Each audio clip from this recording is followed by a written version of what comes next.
welcome. Imagine civility, what you think of it.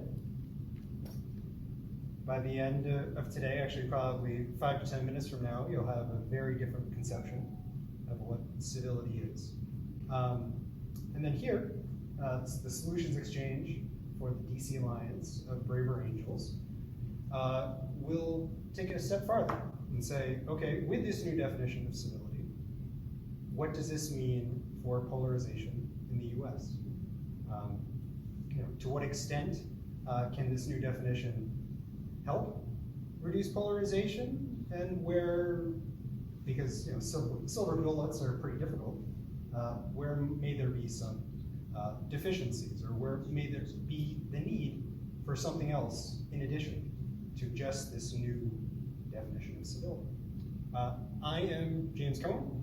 I am a few titles in terms of Braver Angels. I'm the Mid-Atlantic Regional Lead, that's DC through New York.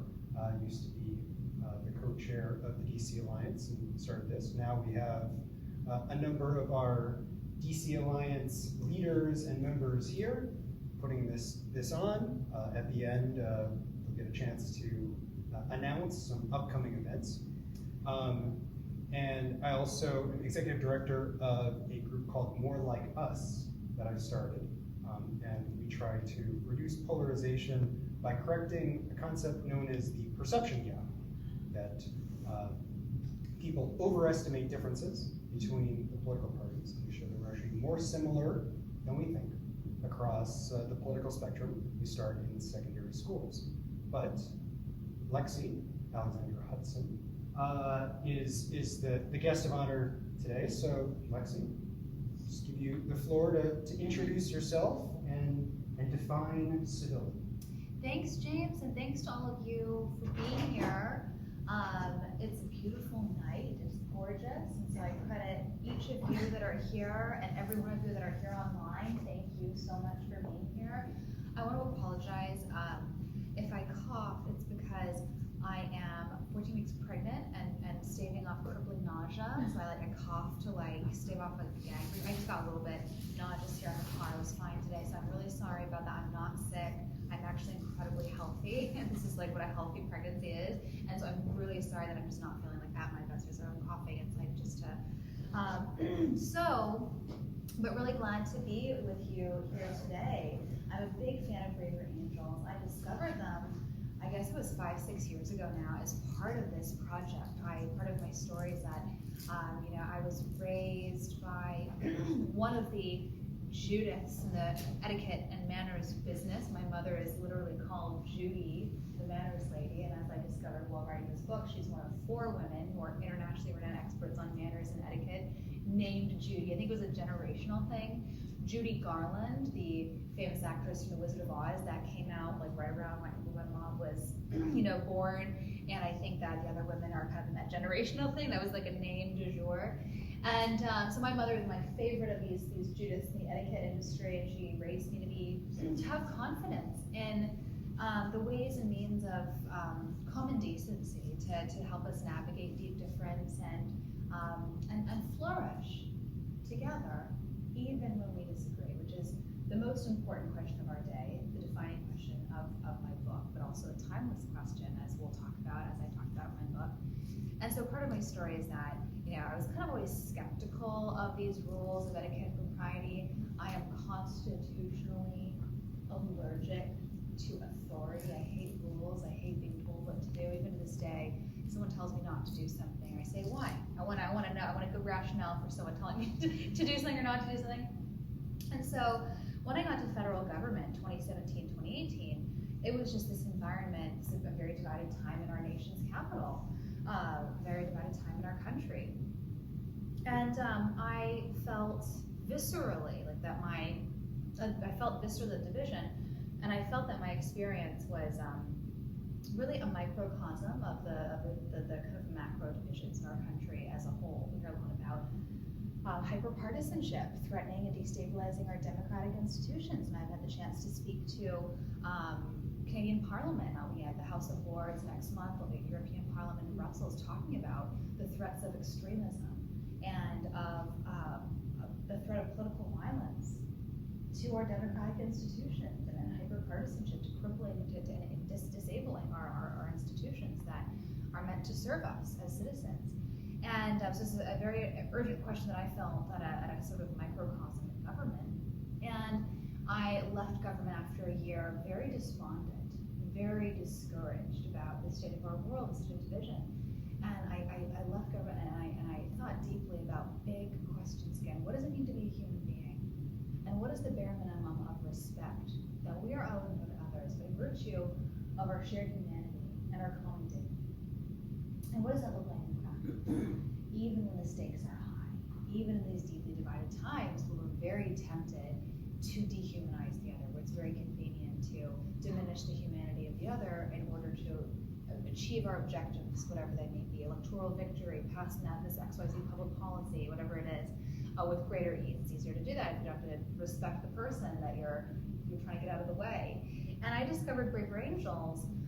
It was via an Economist article, and they talked about this new group who was seeking to rehumanize our politics by putting people who disagree in proximity to one another and have face-to-face conversations, which is a lost art in our increasingly digitally mediated age.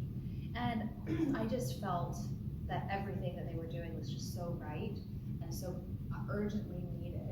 And I immediately found a local chapter, a local alliance, a local meeting, a workshop. I think it was just an evening workshop. And I drove an hour south of Indianapolis, where I lived, to Bloomington, Indiana, attended a workshop. That felt like a big field trip right now. I don't like to drive too far from my home. And I got to see these conversations in action. I got to see the work in action. The irreplaceable magic of just being in a room with others. You're much less likely to vilify, to demonize someone that you're looking at face to face, and you're seeing exactly as James said, that they are far more like you than not like you. And even if you disagree on a hot button issue, like whether you voted for Trump or whether your view was on guns or abortion, that you might actually have a lot in common on many other things. And that's really beautiful. And how do we affirm our common humanity, affirm that we have far more in common as citizens, as human beings, than which differentiates us? I think that's the most pressing challenge of our moment. And that's the mission of my book. My book is a humanistic manifesto extolling the gift of being human in each of us, for each and every one of us, which is what we need most right now in this moment that wants to dehumanize, wants to see us dehumanize others, and the reality is when we dehumanize others, we actually dehumanize ourselves too, we debase ourselves too, and that's a core argument I make about why incivility is wrong, not just objectively, but also for ourselves. It doesn't just hurt the other, it hurts us too. But anyway, so thrilled to be here with you. That's a little bit about my story, how I came to write this book, how I came to become a supporter of Braver Angels. I've written about them an enormous amount from my first visit to this Bloomington workshop. I read an article called The Curious Reemergence of Little Platoons. And little platoons is a phrase given to us from an Anglo-Irish scholar and philosopher and statesman called Edmund Burke. And in his essay called Reflections on the French Revolution, he's reflecting on the viciousness and the violence of the French Revolution that happened, of course, kind of inspired by the American Revolution, which wasn't free of violence by any means, but it wasn't as vicious and kind of wantonly disregarding of humanity as the French Revolution, which was violent and bloody. And anyway, in his long reflection on the French Revolution, Burke makes this observation about little platoons. He said little platoons are like these little bubbles of community that we've attached ourselves to, and we exercise the habits of citizenship in these little platoons.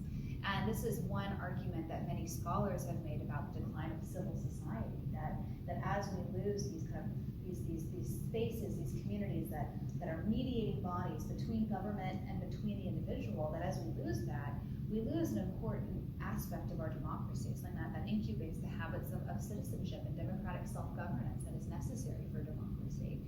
And so what I saw in Bloomington that day was people exercising these muscles of restraint, of deliberative discourse, of saying, you think this, I think that, and we're going to peacefully coexist and have a harmonious exchange.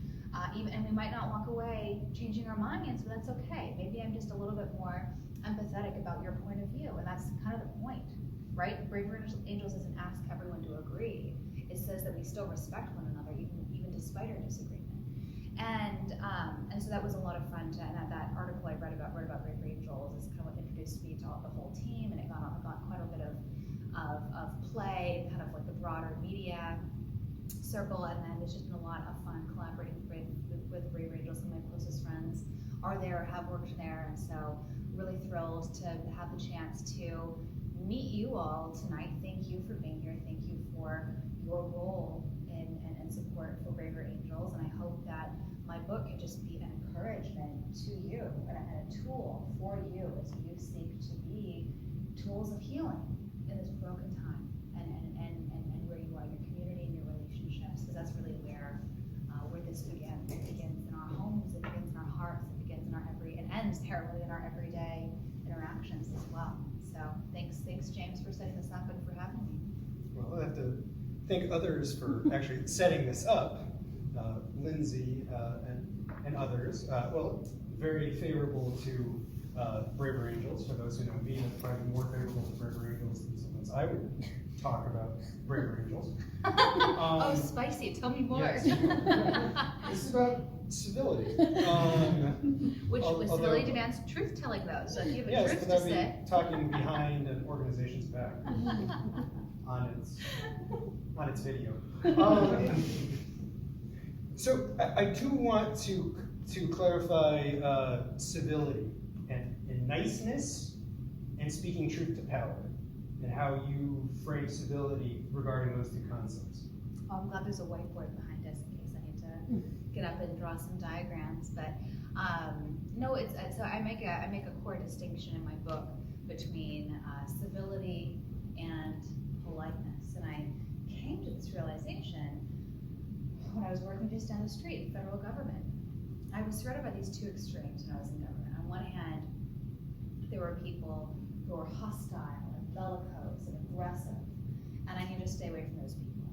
On the other hand, there were people who were polished and poised and polite, but these are people that would smile at me and others one moment and then stab us in the back the next. We've all met these people, right? That give a pretense of being kind and nice, but then show their true colors when it suits them or when we're no longer useful to them. I remember one time a colleague came up to me and said, "Oh, Lexi, you look glorious today. You're so brilliant. And by the way, can you please help me with this project I'm a little behind on?" And I was happy to lend a hand.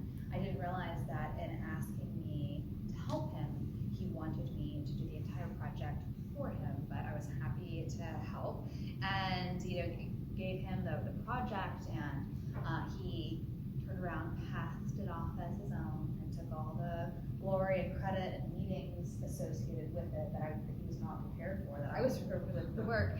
And then, this is key, gone was the flattery, gone were the niceties. Like, I was no longer useful to him.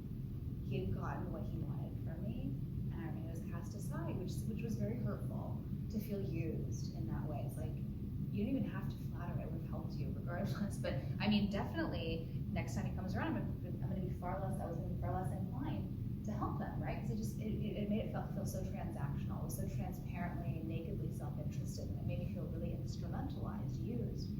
And upon reflection on my experience in government after I left, I realized that these two extremes, the extreme hostility and the extreme politeness, they seem like polar opposites, but they're actually very similar. And both instrumentalize the other. The bellicose and hostile contingent sees the other as a pawn to be steamrolled and silenced and bullied into submission and silence. And the polite contingent sees the other as a pawn to be manipulated and then cast aside the moment that they're no longer useful. But both have an insufficiently high view of the dignity of the other, of the human person.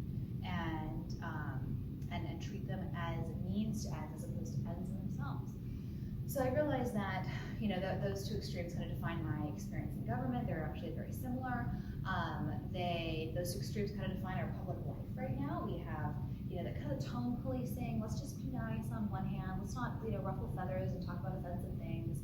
And then on the other hand, we have a contingent, a growing and vocal contingent that wants to, only speak truth and puncture the pretense of hypocrisy and like confront, the uncomfortable conversations, but they don't do it very tactfully or graciously. And so they think that that one is an antidote to the other, but actually they fall prey to the two excesses, these two extremes, which ultimately are very similar again by instrumentalizing others. And so what this also taught me was that there is this essential distinction between civility and politeness.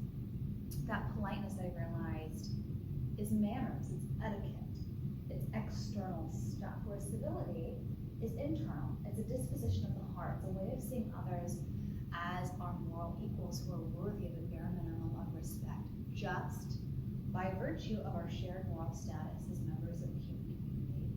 And that crucially, sometimes actually respecting others, actually loving someone, requires being impolite, breaking the rules of propriety, and having an uncomfortable conversation, telling the hard truth, even having a debate with someone. That's a way to actually love and respect them, not patronizing them by pretending a difference doesn't exist, sweeping a difference under the rug. And I realized that this is the argument I make throughout the book, that we need to aim less for politeness, the appearance of respecting others, and aim instead for true civility, actually respecting others, which means sometimes being prepared for discomfort and even offending someone, hurting someone's feelings. That we're really afraid to do that today. We're kind of all walking on eggshells around one another because we don't know when we're going to offend someone. And actually, offending people is actually a way to love them and respect them.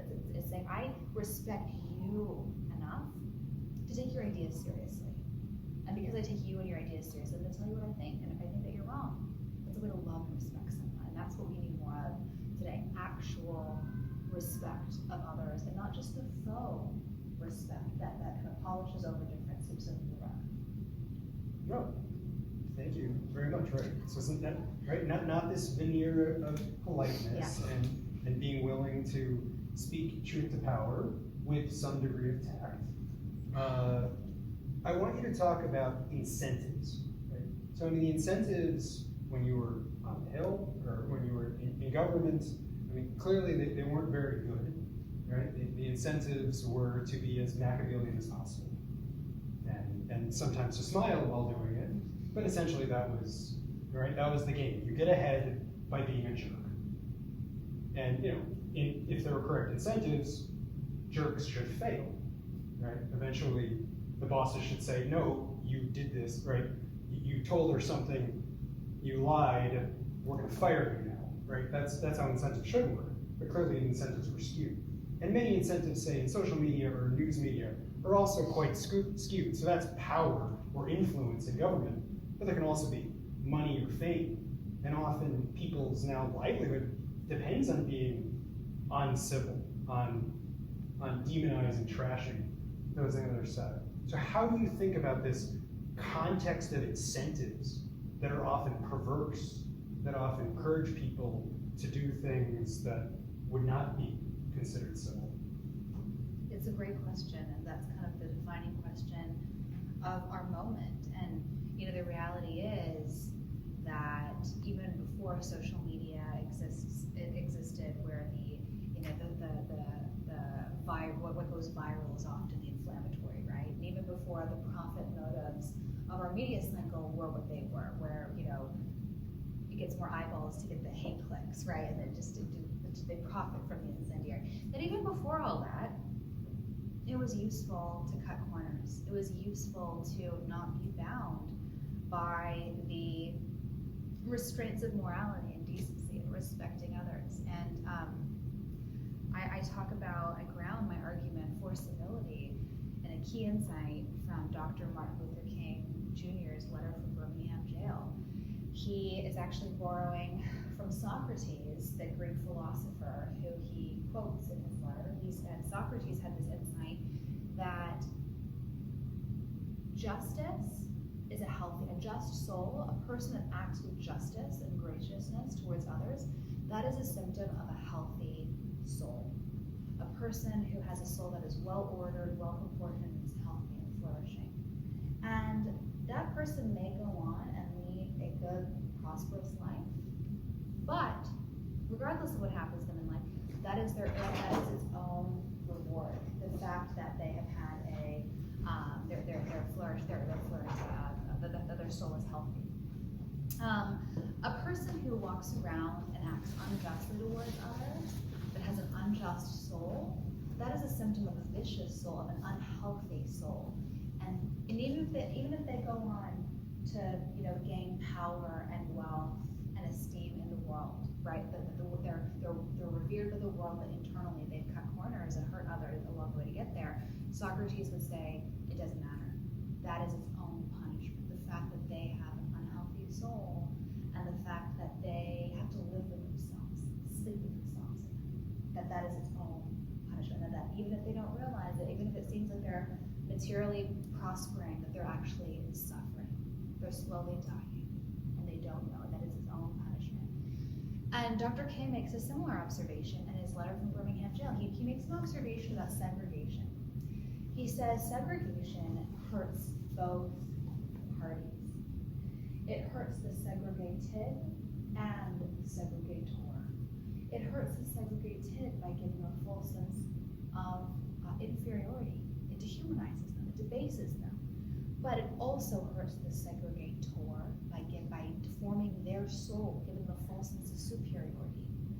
And so it hurts both parties. And I realize that is true about incivility as well. Like when we are malicious, unkind, uncharitable, and dehumanizing towards our fellow human being, yes, we hurt the other. But we insufficiently appreciate today that we hurt ourselves too. A little bit of our souls are made a little bit less human and a little bit less humane. We are corrupted, we are corroded too. But the inverse is also true. That acts of charity, kindness, nobility, hospitality, that is a mutual gift. It is mutually ennobling. It hurts, it helps, and it ennobles the other and ourselves. Both parties are made a little bit more human and a little bit humane. So despite these incentives that exist today in Washington and have always existed, really, to be able to smile but play the villain, behind closed doors. I'm really inspired and persuaded by Dr. King and Socrates and Boethius and many others before him, and others throughout history that made this case that acting justly and well towards others, that is its own reward, and acting with viciousness is its own punishment. Yeah. So, given the name of the book, Soul of Civility, I go off and start researching, okay, how many Americans believe in souls? That they have a soul. It's 83% compute, relatively high. But I may be part of the 17%. And for someone like me, I'm like, there have been some really incredibly bad dictators, for instance. It is possible that while they were killing people en masse, their soul was somehow, falling apart if they had one, or I don't know. But to me, this isn't a particularly compelling argument because I see the consequences. I see the people being hurt. And okay, maybe the person doing the hurting is also hurting, I don't know, but they are certainly causing a lot of suffering. So I guess, how do you speak to someone with this framework that's like, okay, maybe the person doing this is suffering, but if they're making millions of dollars, if they're getting millions of likes, I mean, clearly they're making this trade-off, and okay, their soul's not in tip-top shape, but they're doing stuff and it is breaking the country apart. So how do you does this argument work if one believes in this, strength of soul, and other, in the absence of kind of belief in strength of soul, the arguments start falling apart, or how you frame your argument when that argument doesn't hold a lot of water for the listener. Yeah, it's an interesting question. I explored a related question. I had a TV series that came out about a year ago called Storytelling and the Human Condition. Has anyone heard of the Teaching Company or the Great Courses before? So I was raised on Great Courses content. Every birthday, every Christmas, they would, my father would go to his mystery closet and pull out a new Great Courses series on American history, astrophysics, Greek mythology, and I would devour it. That was like a real core part of my my education, my educational story. So when they reached out to me a few years ago to produce a series for them, it felt like a life goal unlocked that I didn't even know I had up until that point. But it was really a lot of fun to create this series for them. And I explore this idea of conscience. Like, do we need a concept of the divine in order to have a concept of right and wrong and to feel guilt? And of course, someone like Nietzsche would say, no, like we each define morality, what is right and wrong for ourselves. And we get to define that, and we get to act how we want according to our own morality. That's what his Ubermensch gets to do. That the strong, overhuman gets to define morality right around for himself. And I put that idea from Nietzsche in dialogue with two stories from literature that I think are really powerful responses to that. One is Shakespeare's Macbeth. And in Shakespeare's Macbeth, Macbeth goes on this power crusade. He encounters some witches who give a prophesy that he's going to become king. And this is a whole debate in literature about whether that ambition always existed in Macbeth, or the prophecy instill it and cultivate it, and it became self-fulfilling. Like, did it only happen? Did he only make it happen because the witches said you're going to be king? Because then he goes on this basically a murder crusade. He murders the king, then he has to continue to murder people in order to stay king, right?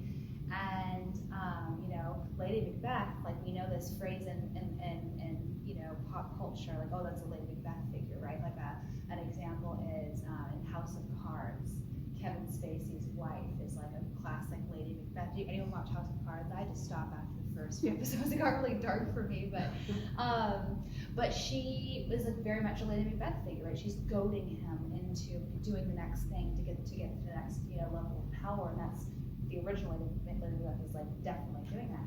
And then though, what happens along the way? Basically, both of them lose their minds, and like she eventually envisions, because of all the blood that's literally on her hands, envisions a spot of blood that she can't wash out. She goes insane trying to scrub out this psychologically imposed spot of blood on her hands. Out, damn spot is the famous phrase from literature that she says, trying to get rid of this ever-present reminder of the guilt she feels, the blood that's on her hands. And Shakespeare doesn't dwell on this idea of whether the Macbeths are particularly religious, but we know that they certainly experience this like pathological, psychological demise. Like, she ultimately kills herself because of the things that they've done, the things that they've the body toll that's been wrapped up on their relentless quest for power. And then I love the story as well of Dostoevsky's Crime and Punishment. And it's the protagonist in Crime and Punishment is Raskolnikov, who is this kind of peculiar figure. He's filled with like crippling insecurity. He feels like kind of an outcast from society, but also he tells us that he has like these delusions of grandeur. He tells himself a story that he is an outcast because he's so brilliant, just no one appreciates him. I'm sure we all know people like that like tell themselves a story of like rationalizing why they feel alone. And so Raskolnikov, he's poor, and he has, family to provide for. He's a student, and he's also really smart, and he justifies murdering a really kind of cranky pawn shop owner in his neighborhood, and he rationalizes it by talking about all the good he's going to do. He's going to be able to provide for his family. He's going to be able to finish his education. And then once he finishes his education, he's going to be able to be a social reformer and help so many people and do so much good in the world. But all he needs to do is kill this lady, who nobody really likes anyway. She's mean and she's cranky and she takes advantage of people, and take her money. Well, when he'll put it to better use. He'll finish his education, providing for his family. And so he ends up committing a deed, but unfortunately on the way, he encounters her sister or relative that is intellectually disabled, that he has to kill her too, because he's committed to this thing. And he does it, and he you know, kills them both, and he takes the money, and, you know, finally he can afford to provide for himself and his education, provide for his family. He's gotten away with it. He's gotten away with it. Then he begins to lose his mind. And in fact, there's an inspector called Pyotr Petrovich, and the inspector is kind of like, has a waft of suspicion, and you know, kind of follows Raskolnikov, but Raskolnikov slowly begins to unravel, even though he's like technically gotten away with it. And eventually, you know, on the way to his psychological unraveling, he eventually turns himself in. Like, he can't live with the guilt of what he's done any longer, turns himself in. And what's interesting, I've heard some, you know, literary analysts suggest that, you know, does the inspector even exist? Or is he a figment of Raskolnikov's guilt-ridden mind? Because there are some things that in the story that the inspector couldn't really know or shouldn't really know unless he didn't really exist, you know? And I thought that was just such a really interesting question just to pose, because it is just both stories, Macbeth and Crime and Punishment, depict really powerfully the psychological deterioration of the guilt-ridden mind. And, you know, I think that the question that you asked is, do you need a concept of the soul to subscribe to these concepts of right or wrong, or better or worse standards, you know, No. The argument that, you know, we shouldn't, right, do these wrong things because it will somehow deteriorate our soul. Yeah. Because, I mean, there's a lot of other arguments for just why not doing something wrong. Mm-hmm. Like, someone's going to die, that's just, you know, wrong. You know, right? It doesn't necessarily have to go through my soul is going to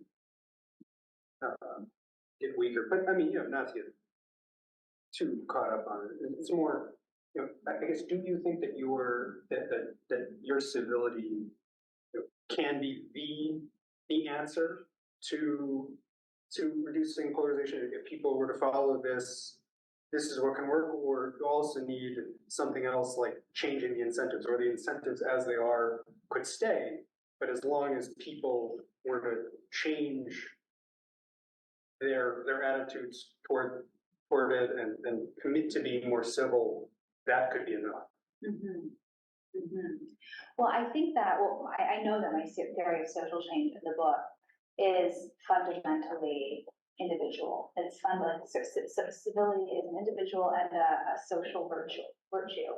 And it is about how we interact in the everyday. This is the point I was circling back to with those stories, that even if you deny any sort of spirituality, right or wrong, psychology of guilt, that we have a higher self and a lower and baser self.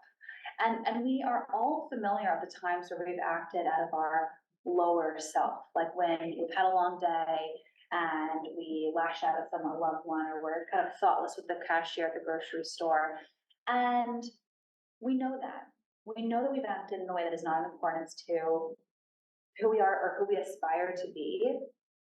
And we feel a little ucky inside. And I think that uckiness is like a universal thing. You don't have to have any sort of theology to, or even a conception of the soul to, like, just to recognize that we feel that's its own punishment. Like, you know, we lashed out, we lost our patience, we, you know, lost our cool. That was a moment we were not at our best, and that was not. We didn't just forget it; we felt horror for it. And I really hone in on these small moments and these countless moments throughout our day that we don't think twice of. Unless, of course, they've made us feel ucky and they kind of stick with us, and we're kind of like ridden with this shame and guilt for how we acted. Because that is where civilization, democracy lives and dies in the everyday, like our everyday commitment to choose to consider the needs of others alongside of ourselves. That is what maintains a democracy and a free and flourishing society, choosing to consider the good and the well-being of others, and not just single-mindedly pursuing our own self-interest. And we think about democracy, often our first thought is our institutions, but we forget that the citizen in a democracy is prior to the institution. This is a citizen-led, citizen-oriented regime, and that the health of a democracy lives and dies on the health of its citizens and the relationship between citizens. In traditional social contract theory, given to us by thinkers like Thomas Hobbes, John Locke, Jean-Jacques Rousseau, Benedict Spinoza, they conceive of this idea of social contract, this vertical relationship between citizen and state, right? And of course, a democracy is a certain form of a regime that has a social contract. We surrender certain rights to the sovereign after we move from a state of nature, like no government. We move from a state of nature to civil society, and we surrender certain rights, and we receive certain protections from the sovereign. That's a vertical relationship. But what we insufficiently appreciate today is that there's a second social contract. There's this social contract between citizens, and that the bonds between citizens are what support the vertical social contract and our democratic regime, our way of life. Like our small decisions, our big and our small decisions, that even ignoring someone is a missed opportunity to fortify bonds of civic friendship that support our free and our flourishing society. And I really think that the solution to our polarization issue today is people who disagree being in a room together right now, and then like sharing a drink together after this. And Lord Harcourt, an English politician, he said that democracy depends on constant dining with the opposition. Constantly being in proximity and sharing a meal and breaking bread and having friendship with people that you disagree with.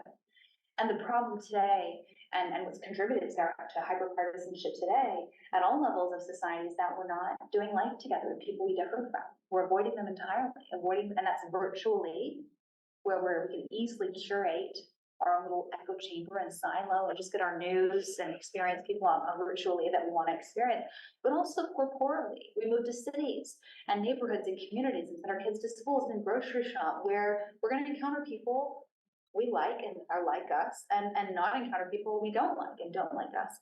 And that's actually really harmful, really, really bad for democracy. That it depends on, exactly like what you're doing here, seeking out places, spaces where you'll encounter people that you disagree with. That is so important, or that you just differ from. You can agree on lots of things, but just to have a different experience of life, class, race, like geography. Like you're all going to have different experience that everyone can learn from. That is what democracy depends on. Good. We will have after party after this to have an opportunity to discuss, because right now I disagree with a lot of what you're saying, actually.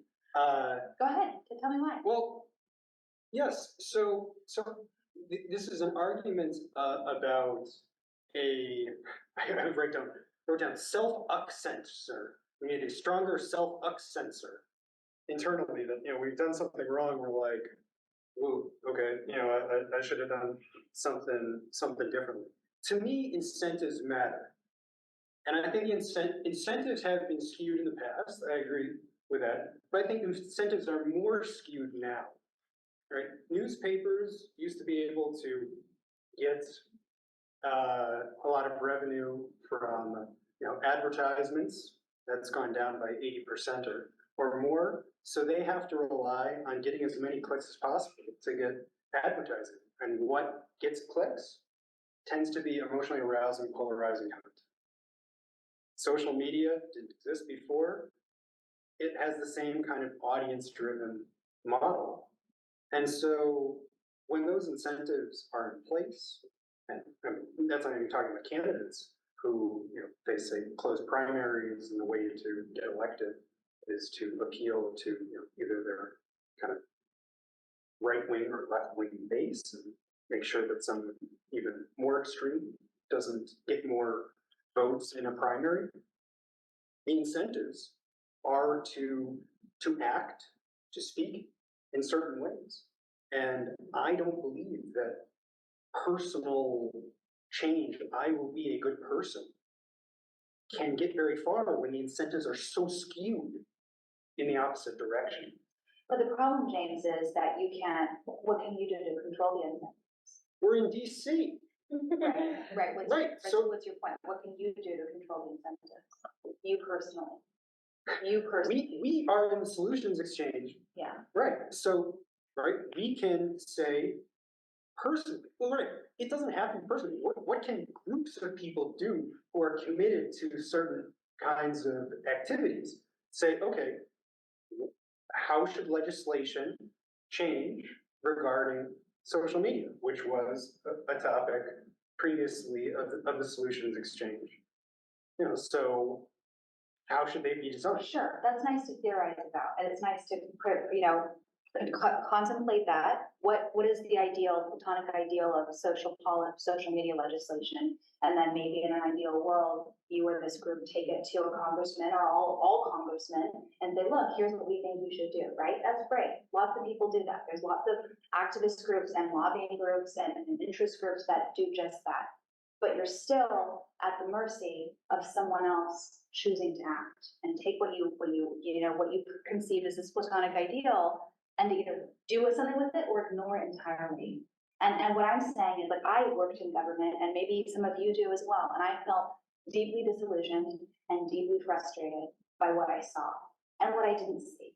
And what I saw was an incredible complacency, an incredible fecklessness, an incredible, status quo bias that made me feel helpless. And that is why I left government. I fled Washington. I came home from work one day and said to my husband, I'm done with Indiana. I'm done with DC. I'm done with toxic politics. Let's move to Indiana. That was my choice and in my mind, it was like an escape to the bucolic, rolling pastures of Indiana farmland. And that was like the reprieve that I felt like I needed to just kind of remove myself from this environment where I just felt so downtrodden and so alone and so helpless. And when I moved to Indiana, one of my first friends came up to me after church one day. I had never met her before. And she said to me, hi, I'm Joanna Taft. Would you like to porch with us sometime? And I had never heard the word porch used as a verb before, but I was curious, and we didn't have any friends in town yet, and so we went to her home that afternoon. And what I saw surprised me. Joanna on her porch that day had curated people across politics, across race, across class, across geography, even, right? Like, to this point that it's really easy to just go through our life in our little silos from home to work, to car to work and back again, and not really encounter people that we don't want to encounter. And she was breaking those silos by curating people across and inviting people across to bridge their silos, their divides, and just to inhabit a shared space on her porch. And this is where seeds of trust and friendship across these differences was formed, and cultivated. And it wasn't a structured conversation across differences, like a Brave Angels workshop where you say your bit, I say mine, and hopefully we come away with shared understanding. No, it wasn't that at all. It was just a place to be seen and known and loved in the fullness of who we were, just by virtue of our shared humanity as human beings, our shared moral worth, our shared status as citizens in this great country, in our democracy. And I realized that Joanna was staging a quiet revolution against our atomized and divided status quo. She said that I can't control what's happening in Washington. I can't control what congressperson decides to pass what, who's in the White House, what Elon Musk decides to do with the algorithm today or tomorrow. I can't control any of that. I can control myself. And I am going to make my community better and more beautiful and stronger from right where I am. And she chose to reclaim her civic sphere, her sphere of influence. And I realized, and I've discovered and researched and reported on people across the country who are doing the same. They're not externalizing and blaming. They're saying, what can I do right now to heal our country, to heal hyperpartisanship, to overcome our differences and live amicably across these differences? People are doing it with and without a front porch. The porch is just, an appropriate metaphor for this way of life, which is a life of civility, of seeing opportunities to convert outsider to insider, stranger into the friend, reaching across your out of your comfort zone and across divides and welcoming people into your fold. I've seen people do this at their dock in Miami, at a coffee shop in Wilkesboro, North Carolina, where people just hold court and just, it's a place for people to come and have conversation and community. I've seen people do this at supper clubs, on their front lawns, at their front stoops, that it's not about the physical orientation of your property and it's not about what you have. It's about how you use what you do have. It's about how you choose to go through life. And how you choose to treat others in ways great and small, and like each of our lives, we can each have the porching disposition, the disposition of civility, where we're through our lives, we are healing our world one interaction at a time. I'm comfortable with the word "and," right? So that I agree with. Plus videotaping examples like that to broadcast it out. Plus having incentive change, in my opinion. Be 1 of 3, 2 of 3, 3 of 3, things beyond those 3. Maybe I will turn to the audience now for questions. We'll go back and forth between the audience and online. Question in the room? Yeah, so, from your conversation, one of the things that I really took from it, well, a few things, is, the allegories that you mentioned about soul corroding meat, those really speak to one's internal experience. And I think part of the, at least my interpretation, part of the question that James was trying to get to is, how do we relate to someone who is having that soul corroding experience, but is not ourselves, right? Because those books are great guides if you start going through this, right? But if you see someone going through this, well, how can you actually impact it? But in greater politics, we've worked with with politicians at all levels, and I had the opportunity to work with congressional staffers, and it reinforced that politicians and their staff are miserable, right? That it is the toxicity that is happening right now is awful. They do not want it to continue, but the incentives, as James mentioned, right, are in place, especially with regard to our media. And so the State of the Union, for example, right, every year gets less and less civil. And we have now people yelling out regularly. As a blue, I see it from a particular perspective, but I recognize that we're all swimming in this environment. So I guess my question would be: do you think that we can recapture our civility, especially at that level when media is such a strong influence on how people behave? Mm-hmm. I absolutely do. And so the subtitle of my book really encapsulates my theory of social change. The subtitle is Timeless Principles to Heal Society and Ourselves. And I believe, and I know that by healing ourselves, we can heal the world around us, but it starts with each of us. I don't know, raise your hand online and here if you're at the Braver Angels convention in Gettysburg. Anyone know? The one speaker there that I thought was particularly poignant was a psychiatrist or psychologist who sees patients, and he made this really interesting observation that around the time of the 2016 election, he saw more and more young women coming in with pathologies about Donald Trump, who also had deeply severe daddy issues, like deep traumas related to men and male figures in their life from their past, that they were then, that was being brought up, and Donald Trump, things he was doing, saying, was triggering that those core traumas from their past. And that they were constantly walking around in life being triggered, and it was causing them deep psychological distress as a result. And what's interesting to me about that is the way that we all have our wounds in life. We all have our traumas and our wounds that cause us to not see the world as it is accurately.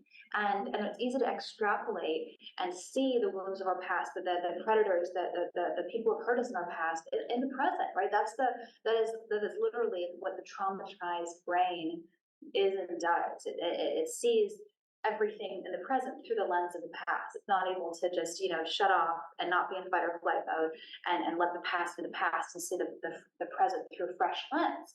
And that is why, and that's bad. That's bad for ourselves and bad for society. If we're all walking around wounded, like wounded animals, constantly being triggered and constantly being in fight or flight mode, waiting to be attacked by the people around us. Like that's not, it's not metabolically efficient. We use a lot of energy, emotional and literal physical energy when we are in fight or flight mode. It's not healthy for our souls to treat others. It's not just to others too, to treat everyone we encounter and those around us as if they're potential predators and potential threats to our safety. And it's not an accurate view of reality. And that's just one example of, the way in which doing the work and, getting our own things in order, healing ourselves, right? Like, and choosing to not just put our wounds behind us, but then to overcome our wounds to the point where we can be agents, like we have the capacity, the emotional wealth to give and be tools of healing and grace and goodness and light in others' life. That's kind of a trite cliche that hurt people, but it's very true, right? People who are wounded are conditioned to go on and just because of their own pathologies and traumas, like go on to wound others, right? Like a parent, a child who grows up unloved and neglected and abused, like is very likely, unless they do some really deep soul work, to continue that generational cycle and do that in their lives and their relationships with people, but also with their children, right? Like we are not beings in isolation. Like we become who we are in context and in community.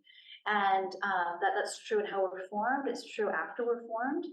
And everything that we do, people affect us and we affect others too. And so what can we do to heal, to nurture our souls, to rejuvenate ourselves, to fill ourselves up to the end of being able to give and sow seeds of light and brightness and trust in the world around us. Because often I think like too many of us are in survival mode. I mean, you mentioned those stats about politicians and their staffers who are unhappy. I don't disbelieve that. That makes tracks, makes a lot of sense to me. But I also think that we're very at a broad level in a crisis of misplaced meaning. And I think that's making a lot of people unhappy, people who are putting too much stock in politics and making that the source of their ultimate meaning and identity. And that's another, thing that harms society and our democracy and ourselves. I'm happy to say more about that, but that's in the final chapter of my book. Go ahead. I read an earlier blurb where you said we had to have I'm forgetting a poor paraphrase, we have to have the courage and the caring to let people know we think they're wrong, Yeah. mistaken. Does this extend to celebrities on Twitter or on X? Are we wasting our time engaging with these people and who will condemn half the country for how they vote? Perhaps former heroes of ours, but who are now condemn us for how we vote or condemn one side or the other side. Is that when you're sort of mostly like 99% chance you won't get a response to them, you're just shouting into the ether? Is that healthy? Should you ignore them? Yeah, it's a really interesting. When they are putting arguably a type of poison into the world, are we poisoning ourselves engaging with them? Are we fighting the ocean, holding back the tide? Keep going. I Is it feel Twitter like you're on a or is it roll. X? Give me some more metaphors. No, it's a great question. On one hand, my instinct is to say, celebrities are not unlike politicians, and that whatever they do is with one eye to how their audience, how their voters are going to react. So on one hand, even if you don't get a direct personalized response from your politician or from your, celebrity of choice, that there's a good chance they read it, and that it matters, and that they, even if it's not, they get like an overall sense of what the pulse is on, and so it's almost like a form of voting, like vocalizing your disdain. But I think you make a great point about how that's done. that it's not just a diatribe about, like, you said this about, this policy, and I hate you and you're a terrible person, like that. And we see that a lot in social media, like anonymously, but sometimes even with people who do it with their identities. That is very clearly more about the state of the person, and like, that is harm to the person who is just venting their spleen. That's not, seeking to correct and inform or to voice your opinion. Like there's it's more about just getting something off your chest. You're angry, you're triggered, you're activated, and you want to make that known to the world. Like, and it's not really seeking their good, their correction, or, to foster illumination and enlightenment in the world. And I think that's a really good point. I think you answered your own question, that you should know just for yourself, is this, I love these sort of examples of universalizing our conduct as a good barometer for whether this is good conduct, that we should, like, would I act this way if my kids were watching? Would I act this way if my grandmother was watching? Like, or someone that you hold in high esteem and that you really want to be your best self for, I think that's a really great kind of litmus test. Like, if this is going to follow me forever, like, would I stand by this? And very often, no. Or even if it's yes, how are you communicating it in a way that you do feel good about? Again, that doesn't trigger the uck factor in your soul. Any questions online? No? Online. No? Well, okay. I think this will be the last. Oh, great. Sorry, was your question? Two questions? Okay, so this will be the last two. Okay, you got it. So my question, and this could be to multiple people, is just, I feel pretty healed. I don't know, I'm a pretty happy person. Life's going pretty well. I feel pretty civil. I get along with almost anyone I talk to one-on-one. Not acceptable. Yeah. So I just, like, I don't know, I feel high locus of self-control, and I'm just like wondering to myself, like, okay, I want more other people to be civil. I want things to work at scale. I feel like one-on-one, there's lots of problems I can solve. I have limited time, limited resources. I can't bail out everybody. I feel like personally things are going really well, but I want to sort of scale the civility stuff. And I'm just like really wondering what works at scale. Like, I understand a lot of this stuff in terms of like personally improving ourselves, but I feel like for me that's going well. And I just like have no idea what to do outside of me that would actually scale well, other than like deeply focused attention one-on-one. Like, sure, that can work, but it just does not scale well. Like, I don't know. You wrote a book that has some scale. Many people can read your book, but I'm just like curious about other ideas of like what scales in terms of spreading civility across society. Who is a well-adjusted human being who's nothing in the way of personal problems, and how do we get more like that? I think your parents should write the book, people who raised you like that. My brother is not new. Oh, that's the interesting part, right? What works for one is not universal. Yeah. This is the really interesting thing about this conversation, this question, and this is that theme that I come back to over and over again in my book, that people want the institutional fixes. They want to reform the incentive structures. They want to know, what can we do with policy and the legislative tools and this lever and this lever. And the reality is that this problem is organic and spontaneous and emerges from a part of the human personality that we all share. We're profoundly social as a species. As long as we've been around, we've come together in groups to collaborate and cooperate and increase our chances, not just of survival, but of flourishing. We become fully human in social context and relationship with others. And yet, at the same time, morally and biologically, we are defined by self-love. We're driven to meet our own needs before others. And that is those two facets of we are our intention. That's why this is a timeless problem. As long as we've been around, we've been trying to do this thing called life together with others across deep difference. And as long as we've been around, it's always been hard. It has never been a foregone conclusion. Friendship, marriage, which is at its core a friendship and a relationship, community, democracy, civilization itself, all these forms and levels of human arrangement are never a foregone conclusion. The moment you put a friendship, a democracy, a civilization on autopilot, and assume it's going to just exist in perpetuity, that is the beginning of the end. That is the beginning of demise. Like, it takes a daily, minute by minute commitment to self-sacrifice, to considering the needs and well-beings of the other alongside yourselves in order to sustain these different forms of human arrangement. And this is the perpetually vexing things for people like us who want solutions and who want great ideas and to scale them, right? We want the magic bullet, we want the thing that's going to just solve this problem indefinitely. And this is what my book brings to this conversation, that there are no silver bullets. This is always the problem, it's always going to be. And all we can do is work on the margin, and the margins being like how we live our lives. There's no, politicians want the levers, right? This is resistant to policy level fixes, right? Like there's no one single thing. No one public policy or public leader is the problem, and no one public policy public leader is the solution. That this problem emerges from thousands and millions of organic, spontaneous decisions to contribute to the problem. Like people just choosing to let their self-love run rampant and to choose to put, policy goals or whatever it is above respecting the humanity and dignity of their fellow citizens. But, and the solution is also spontaneous and organic. It's the cumulative effect of each of us choosing to act according to this higher logic and creating sort of tipping point that doesn't make a difference, that all we can control is us, right? Like it's tempting to want to blame whoever's president and the gridlock in Congress and the trolls on social media, right? Like it's kind of relieving to blame them because then we're not responsible. But that's also the most disempowering approach as well. And my book is deeply empowering. It's a handbook for how you, starting right now, can be a part of the solution in your everyday. At the end of every chapter, I have 5 to 10 points of how you can make the world a better, brighter, more unified place right now.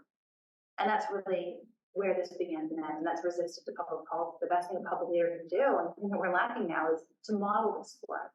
And that's the best thing that you can do, is to model that for those around you. And that's, how do we scale you? I don't know. but it's a great question. And thanks for being here. Did a question come in online? Yeah, you have a question? I actually had a question that was like really similar in that vein, and you sort of answered Yeah. it, but I see how like both of your guys' solutions like kind of like work off of each other and like coexist. Like we're not gonna have institutional change and change incentives if we don't have like a baseline level of civility.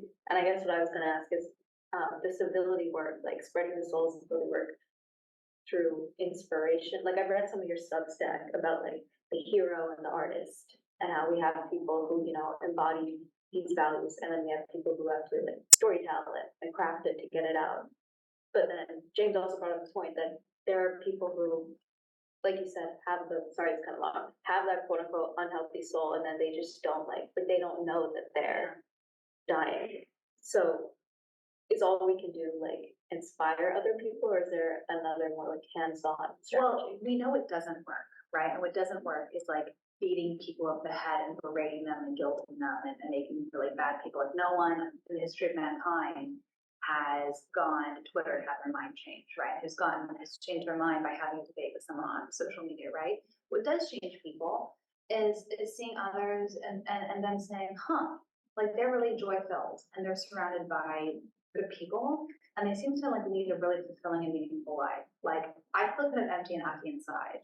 I wonder if I should change, and that is far more effective. Like someone willing to change, right? Willing themselves to be better, as opposed to, and this is the whole point of my book, that, government and law and policy, that really only affects our bodies, right? Positive law can really only protect us, control our bodies, and control the worst excesses of how we harm others, right? It can control that. But it doesn't control our souls and our hearts and it can't mandate us to seek the good of our fellow citizens, right? That is the purview, the domain of religion, of conscience, of ethics, of philosophy. And that is where meaningful change happens, right? That's why the soul is important in my framework that I get from Dr. King. He says that harming others deforms our soul, right? But being gracious and kind, acting with civility to others, ennobles us, right? That is my whole vision of human flourishing. That's my whole vision of why civility is worth pursuing, and civility is worth, casting aside in order to pursue a better vision of the good. Thank you. Lindsay, before we end, I want to say what's coming up. Yeah, I don't have my list. Sorry, you caught me off guard. Do we have a debate coming up, Jesse? I'll throw it to Jesse, because, well, I'm full of my.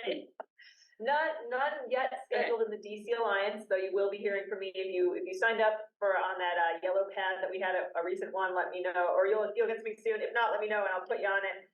There is a national debate the day after tomorrow, Thursday. That will be resolved, implement age maximums for elected office. So join us on Thursday for that. Okay, and we have a new workshop on Saturday, March 23rd. It's only 90 minutes, which for a workshop, for one of our workshops is pretty quick. Skills for disagreeing better. And that was sent out in email, but if you don't have it, I can give you the information. We also have a social event at Mission DuPont Circle on March 28th at 5:30.